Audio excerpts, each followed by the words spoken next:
Hello everyone, I'm Magnus Nedfors. I'm the game director for Just Cause 2 that we show here on E3 2009. Just Cause 2, Rico Rodriguez over here, he's thrown back into action. This time he will be sent to an island in Southeast Asia. It's called Panau. It's a mix of different climate zones and stuff like that we have thrown together in a fictive environment for him. His mission there this time is to find and hunt down and eventually kill Tom Sheldon, who is his former boss and mentor. The agency has pulled Rico back into action because he's probably the only one who can find Tom Sheldon. There are differences between this and the first game. The first game and this game has the same size, but this time we have filled it with so much more gameplay compared to the first game.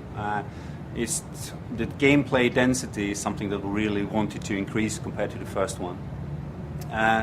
Even though it's the same size, 400 square miles, it has lots of more missions, lots of more activities, lots of more different kinds of things you can do. The whole mission structures is reworked as well. The last one had a main line of missions which were more linear, that you could sort of finish the game in a few hours.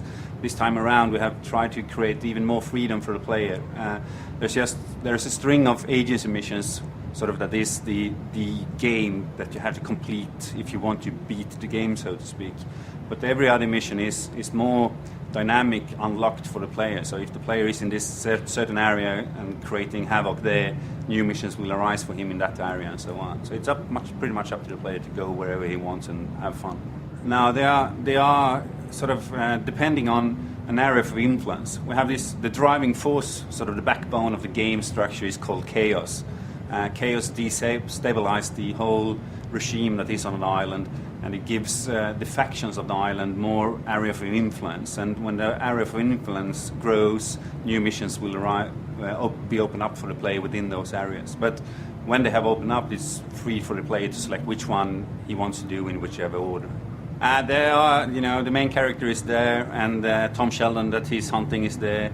The other one, who is called Maria Kane, also an agency operator, who actually is the one who brings Rico back onto the story. It's a true sequel. We have taken the good parts and enhanced them, and we have sort of taken the less good parts of the first game to increase, sort of to make them better as well. For example, all the over-the-top action that was very popular in the first one, it's almost ridiculous what Rico can do. You know, we push him to the edge of being a normal character. So he's one of the more versatile main characters in any third-person game that I know of. We still have the grappling hook and the parachute from the first one, but this time around we have enhanced it a lot. So, the grappling hook is now always attached to your left arm. So it's easy to use in every situation. You can use it in combat, you can use it for transportation and stuff like that. So all that crazy stunt stuff is still there for our fans. Yeah, of course there are. I can't really point to a special one that this is the role model for Just Cause.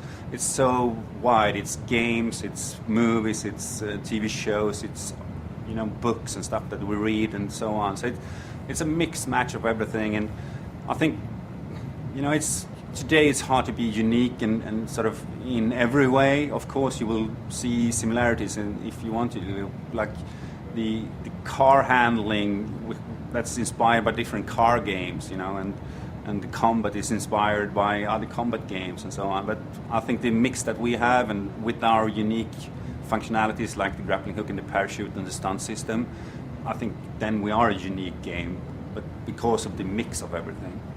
Well, again, I would return to the grappling hook and the parachute combination and the stunt system, as we call it.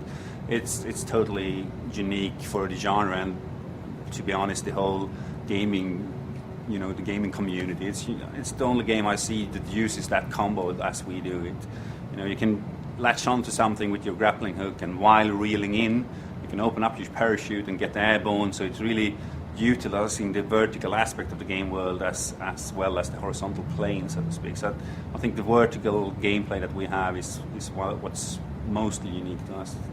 I think the range of vehicles we have is really nice. Other games has a certain set of vehicles, but we have an enormous mix of everything. You know, we have over 100 vehicles, ranging from mopeds, cars, tuk-tuk of Southeast Asia, you know, planes, both military versions and civilian ones, helicopters, lots of different boats and stuff like that. That's and what you can do on those vehicles. We have. Rico has the, you know, since the first one has the ability to land onto all vehicles, stand sort of car surfing, and then we have added gameplay around that. So we have what we call cling position. So you can jump up on the front and sort of sit in the front of a car, lean out and shoot pursuers and so on. So that's the whole vehicle gameplay is amazing as well. Just Cause 2 will be released in the beginning of 2010. It will be released on Xbox 360, PlayStation 3, and PC. Just Cause 2. Coming 2010.